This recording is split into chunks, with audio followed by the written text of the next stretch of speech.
IMF के साथ मामला तय, कोई नई शराइत ना रखी गई तो मुआहदा हो जाएगा। हमें मुल्क का मुकद्दर बदलना है, कौम के साथ कोई गलत बयानी नहीं करेंगे। PTI हुकूमत ने दोस्त ममालिक के साथ ताल्लुकात खराब किए। अपनी शिकस्त देखते हुए आलमी सतह पर इजाफे के बावजूद कीमतें कम की गईं। जाने वाले हमारे लिए जाल बिछा कर गए। वज़ीर आज़म का लीगी सेनेटर से खिताब।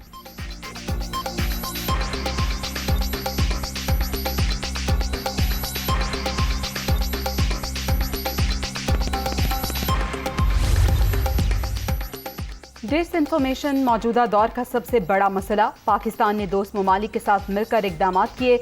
मसले की रोकथाम के लिए अवाम में आगाही पैदा करना भी जरूरी है। वज़ीर खारजा बिलावल भुट्टो का ग्रुप ऑफ फ्रेंड्स के इजलास से वर्चुअल खिताब।